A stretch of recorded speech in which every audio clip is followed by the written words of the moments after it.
সমস্ত মানুষের আদর্শ নাপাক, মদিনার নবীর আদর্শ কেন পাক? দুনিয়ার মানুষের আদর্শ নাপাক হওয়ার কারণ তার চোখ দুইটা নাপাক, তার হাতটা নাপাক, তার দেমাগ নাপাক। কারণ আমি নাপাক কেন?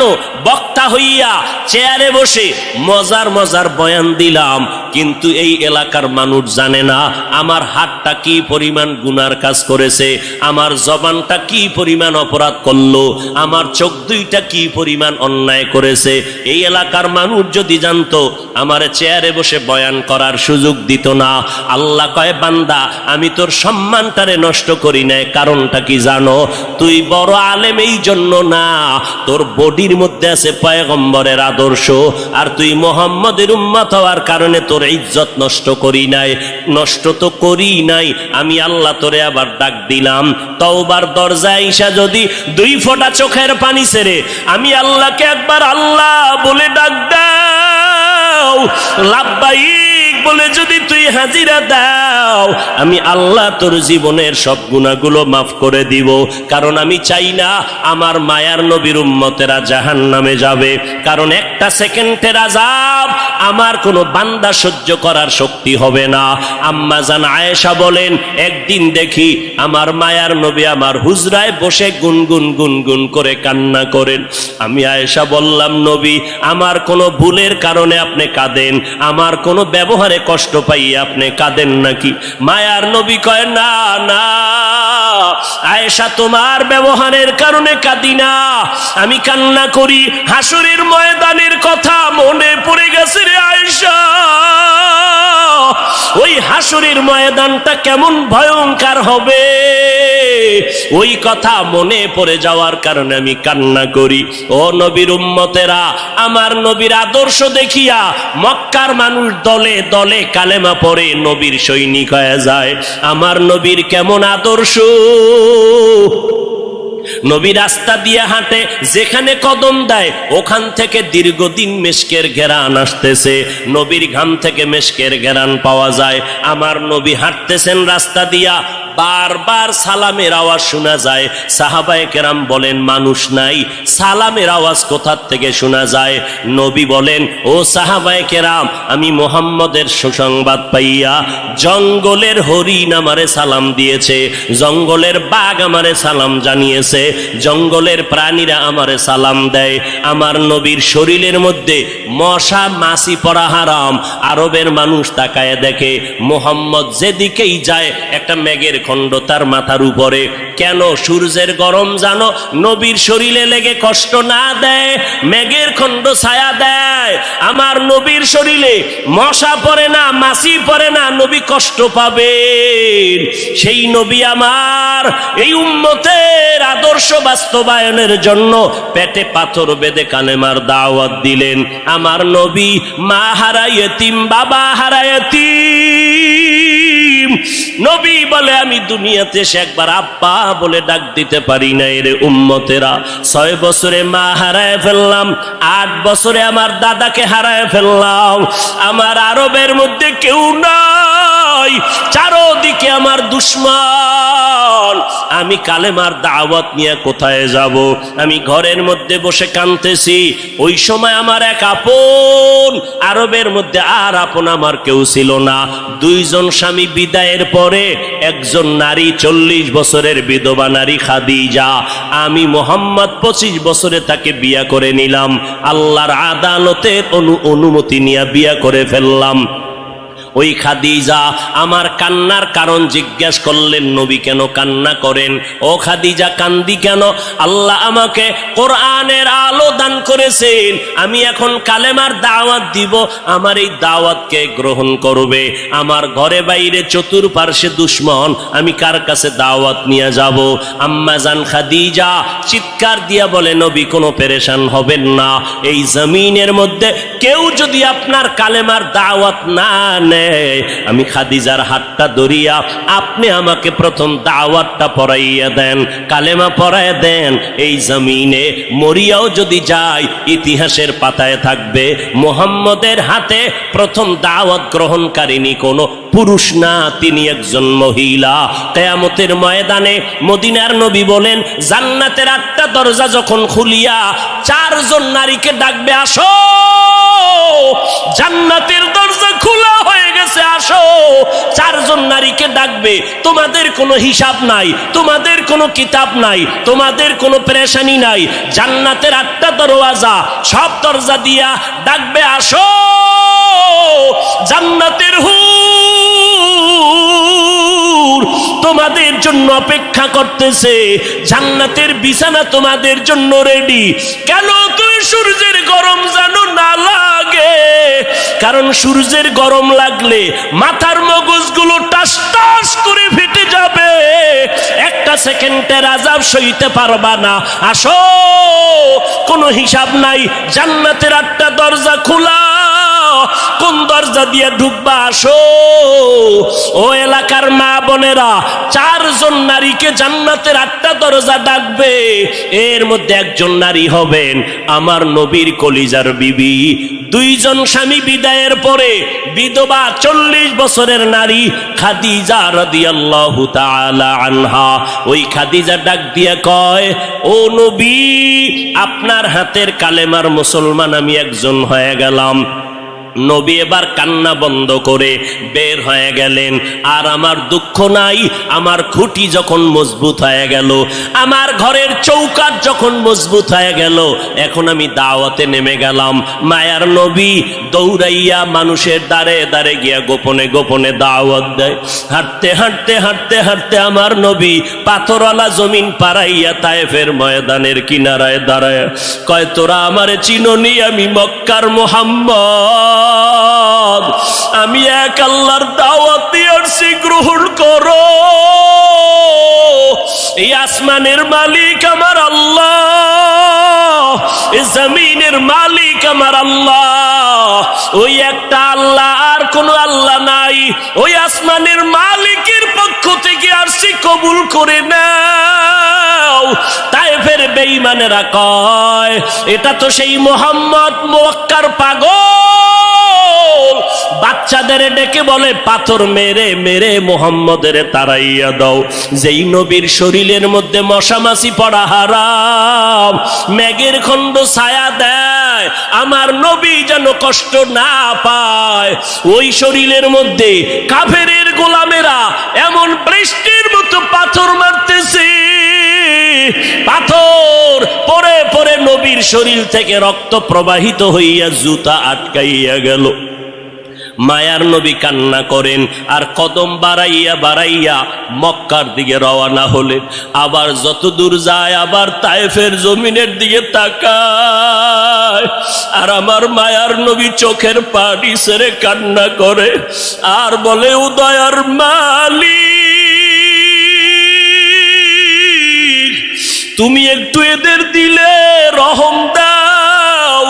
আল্লাহ সাথে সাথে জিবরাইলের পাঠায় দিয়া কয়, জিবরাইল, আমি আমার নবীর কান্না সইতে পারি না, যাও যাও। মুসা নবী আমার আশেক, ঈসা নবী আমার আশেক, ইব্রাহিম আমার আশেক, আর আমি আল্লাহ নিজে মুহাম্মদের আশেক। আমার নবীর কান্না সইতে পারি না, জলদি করে যাও রে জিবরাইল।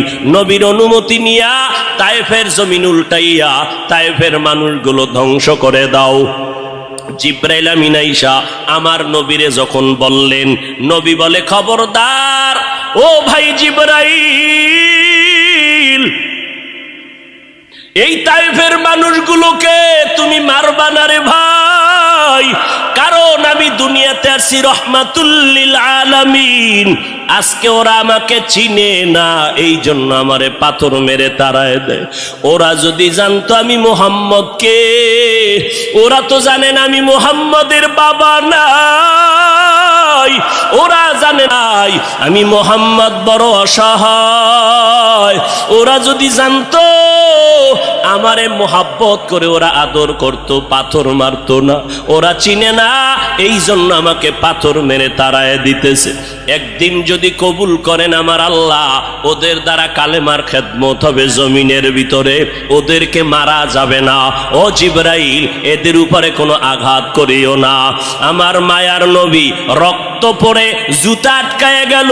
আম্মা জান আয়েশা রাদিয়াল্লাহু আনহা বলেন, ও মুসলমান নবীর আশিক, আমার নবী আদর্শ কায়েমের জন্য রক্ত ঝরাইলেন, পেটে পাথর বাঁধলেন। ও নবীর উম্মতের দল, আজকে সেই নবীর গালি দেওয়া হয়, ওই নবীর অপরাধী বলা হয়। তুমি নবীর আশিক উম্মতেরা চুপ কেমনে থাকো রে বাবা? মুসলমান সন্তানেরা, যুবকেরা, আজকে নবীর আদর্শের টুপি লাগাইলাম, দাড়িটা লম্বা করলাম, লম্বা জামা পরলাম, কই আমাদের খানাও বন্ধ হয় নাই, আমাদের লেখাপড়া স্বাধীনতাও নষ্ট হয় নাই। তোমাকে কে ধোকা দিল? নবীর আদর্শ মানলে স্বাধীনতা থাকবে না। ও বাবা, তোমার আমার মতো হুজুর না, তোমার লাইনে নজর করে দেখো, তোমার মতো যুবক স্কুল কলেজে পড়ে এক বেলার নামাজও বাদ দেয় না। দাড়িওয়ালা নামাজি ডাক্তার, প্রফেসর, ইঞ্জিনিয়ারের অভাব নাই। বাবা বলো, তুমি কেন পারবা না? ও আল্লাহর বান্দারা, তোমার আমার মতো যুবক তাকায়া দেখো, ড্রাইভারি করে নামাজ বাদ দেয় না, তুমি কেন পারবা না? তোমার আমার মতো কত ব্যবসায়ী জেনারেল লাইনে পড়েছে, এক টাকাও হারাম খায় না, এক বেলার নামাজও বাদ দেয় না, কোটি টাকার মালিক, ব্যবসা করে, অভাব নাই, তুমি কেন পারবা না? মনে মনে কি ভাবছো আলেমদের কথা মিথ্যা, আল্লাহর কোরআন মিথ্যা? না রে বাবা না। যদি কোরআন মিথ্যা হইতো, যদি জান্নাত মিথ্যা হইতো, জাহান্নামটা মিথ্যা হইতো। আবু বকরের মতো বান্দা জান্নাতের টিকিট পাইয়া ওই সারা রাত নামাজে দাঁড়াইয়া কাঁদতেন না। মায়ার নবী বলেন, ও আবু বকর কেন কাঁদেন? বলে, হাসরের ময়দানের ভয়ঙ্কর হালাতের কারণে আমি কান্না করতেছি।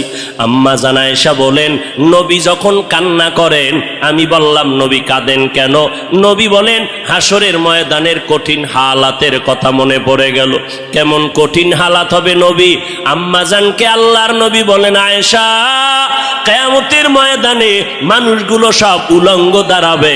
আল্লাহ পাক রব্বুল আলামিন ওই সিরিয়ার জমিনের মধ্যে বসে কাহ্হারিয়াতের সাইনবোর্ড লাগায়া বলবেন, লিমানিল মুলকুল ইয়াউম। আল্লাহ পাকের কুদরতের আওয়াজটা যখন হবে, হাসরের ময়দানটা থরথর করে কেঁপে উঠবে। ওদিকে আল্লাহ বলবে, সূর্য তুই কই? নিচে নেমে আসো। আম্মা জান আয়েশাকে নবী বলেন, ও আয়েশা, ওই হাসরের ময়দানে সূর্যটা যখন নিচে নেমে আসবে, সূর্যের গরমে মাটির জমিনটা পুরে হবে তামা। ওই সময় এমন ভয়ঙ্কর অবস্থা, অপরদিকে জাহান্নামের আওয়াজ। জাহান্নাম বলবে, ও দয়ার মালিক, গুনাহগার গুলো আমার পেটের ভেতরে দাও, আমার পেটে ক্ষুধা লাগছে, তাড়াতাড়ি গুনাহগার গুলো দাও। আল্লাহর নবী বলে, আয়েশা, ওই হাসরের ময়দানে যেই নবীদের কোনো গুনাহ নাই, একজন নবীরও কোনো অপরাধ নাই, কিন্তু সেই নবীরা হাসরের ময়দানের ভয়ঙ্কর হালাত দেখিয়া উম্মতেরে ভুলে যাবে, নিজেদেরকে বাঁচানোর জন্য হাউমাউ করে কাঁদবেন, আর নাফসি নাফসি নাফসি বলে কাঁদবেন।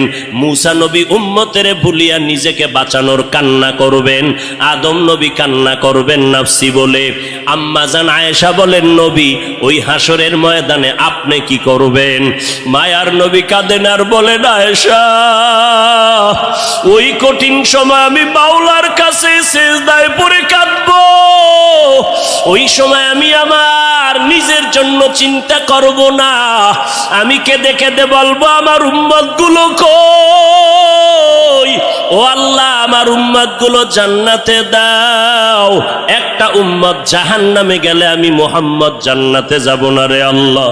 ও নবীর আশিকের দল, ওই আল্লাহর নবীর কথা মিথ্যা মনে করিও না রে বাবা। আমার নবী 63 বছরের জীবনে একটা মিথ্যা কথা বলেন না রে নবীর আশিক। কেন তুমি আজকে নবীর তরিকা মতো চলো না? চাকরিও যাবে না, লেখাপড়াও যাবে না, ডাক্তারি পড়ো, ইঞ্জিনিয়ারিং পড়ো, প্রফেসর হও, কিন্তু নবীর তরিকার মালাটা গলায় লাগাও। মা বাবার দোয়া নিয়ে সামনে আগাও, কারণ মা বাবার চোখের পানি ছাড়া জমিনের মধ্যে আর কারো দোয়ায় আগানো যায় না। আজকে মা বাবার চোখের পানিতে চেয়ারে বসলাম, তুমি টাকা পয়সা বাড়ি গাড়ির মালিক, মা বাবার চোখের পানির কারণে পরীক্ষায় ভালো নাম্বার পেয়েছো মা বাবার দোয়ার কারণে। ওই মা বাবার দোয়া নিয়ে তওবা করো, আর নবীর সুন্নতের মালা গলায় লাগাও, উলামায়ে আহলে হকের পরামর্শ নিয়ে আগাও। কারণ গুনাহগার হইয়া কবরে গেলে উপায় নাই, গুনাহগার হইয়া হাসরের ময়দানে দাঁড়াইলে উপায় নাই। ওসমান রাদিয়াল্লাহু তাআলা আনহু কবরের কিনারা দিয়া গেলে হাউমাউ করে কান্না করতেন। ওমরে ফারুক দরজা লাগায় কান্না করেন, কবরে কেমনে একা থাকবো, আমি গুনাহগার হয়ে যদি ধরা পড়ে যাই আল্লাহর কাছে আমার উপায় নাই। আবু বকর নামাজে দাঁড়ায় কাঁদেন, হাসরের ময়দানে যদি আল্লাহ আমার আমল পছন্দ না করেন সাথে সাথে অর্ডার হয়ে যাবে, জাহান্নামের হ্যান্ডকাপ হাতের মধ্যে লাগায় দাও। ওই সময় জাহান্নামের আগুনের তাপে পেটের নারী ভুঁড়িগুলো পায়খানার রাস্তা দিয়া পড়তে থাকবে। ওই জাহান্নামের আযাব একটা সেকেন্ডের জন্য সহ্য করার ক্ষমতা কারো হবে না। এই রবিউল আউয়াল থেকে তওবা করো রে বাবা। ও যুবক, ও বৃদ্ধ বাবাজি, পর্দার আড়ালে আম্মা জানেরা, আল্লাহর দরবারে তওবা করেন। আজকে আমি বক্তা, আপনারা শ্রোতা, এই পরিচয় কিন্তু মরণকালে কোনোটাই থাকবে না রে বাবা। সাদা কাপুনের প্যাকেটটা যখন হয়ে যাবে, কে আলেম কে মূর্খ, কে ধনী কে গরিব, কে ছাত্র কে শিক্ষক, কোনো ভেদাভেদ থাকবে না। ওই সাদা কাপুনের প্যাকেট বানাইয়া অন্ধকার কবরে রেখে সবাই চলে যাবে। ওই কবরে তিনটা প্রশ্ন আমাকেও করা হবে, আপনাকেও করা হবে। জবাব যদি দিতে না পারি, মদিনার নবী বলেন সাথে সাথে কবরের সাথে জাহান্নামের দরজা খুলে যাবে। ও আল্লাহর বান্দারা, আজকে দুনিয়াতে সূর্যের গরম সহ্য করতে পারি না, জাহান্নামের আগুন কেমন করে সহ্য করবা? আল্লাহর কাছে দিল খুলিয়া বলো, অন্তর দিয়া বলো, হে মালিক, এই ময়দানে আমার মতো গুনাহগার কেউ নাই। গুনার কারণে আমার হাত না পাক, চোখ না পাক, অন্তর না পাক। ও আল্লাহ, তুমি আমাকে মাফ করে দাও আল্লাহ। ও আল্লাহ, নবীর চিনতে পারি নাই, নবীর সুন্নতের মালা গলায় লাগাইতে পারি না রে আল্লাহ। মানুষ কত সম্মান করে, হুজুর বলিয়া সম্মান করে। কত বুড়া বুড়া মানুষ পানির বোতল নিয়ে এসে কয়, হুজুর পানিতে দম করেন, আমার ঘরে অসুস্থ রোগী পড়ে আছে। কত বিশ্বাস নিয়ে আসলো যে আমার পানি পড়ার কারণে অসুস্থ রোগীটা সুস্থ হয়ে যাবে। কিন্তু ওই লোকটা জানেন আমি কত বড় গুনাহগার। আমার গুনার খবর যদি জানতো, কেউ আমার কাছে এসে পানির জন্য দাঁড়ায় থাকতো না রে আল্লাহ। ও আল্লাহ, আপনি জানেন আমি কত বড় অপরাধী। আমার গুনার খবর আমার মা বাবা ভাই বোনেরা কেউ জানে না, আপনি জানেন রে আল্লাহ। জানার পরেও তো রাগ করিয়া পানি বন্ধ করেন নাই, বাতাস বন্ধ করেন নাই। আজকে এই ময়দানের মধ্যে মনে হয় আমার মতো গুনাহগার কেউ নাই। তওবার নিয়ত করে ফেললাম রে আল্লাহ, জীবনে আর নামাজ ছাড়বো না, বেপরদায় চলবো না, আর মা বাবাকে কষ্ট দিব না, উলামায়ে আহলে হকের বিরুদ্ধে যাব না। আল্লাহর কাছে তওবার নিয়ত যদি করে দুফোঁটা চোখের পানি ছেড়ে দাও, আল্লাহ বলেন আমি সাথে সাথে তোমার জীবনের গুনাহগুলো মাফ করে দিব। ও আল্লাহর বান্দারা, চোখের পানি নাই, গুনার কারণে দিলটা পাথর হয়ে গেল। আল্লাহর মোহাব্বত নাই, চোখে পানি নাই। আল্লাহর কাছে তৌফিক চাও রে আল্লাহ। কান্নাওয়ালা চক্ষু দান করে দাও, জিকিরওয়ালা জিহ্বা দান করো, আখিরাতের ফিকিরওয়ালা কলব দান করো। ও দয়ার মালিক, আর নবীর তরিকার বাহিরে চলবো না, আর উলামায়ে আহলে হকের বিরুদ্ধে যাব না, মা বাবার বিরুদ্ধে যাব না, দেশ ও জাতির বিরুদ্ধে ষড়যন্ত্রে লিপ্ত হব না। ও দয়ার মালিক, আপনি তো অন্তরের হালাত জানেন।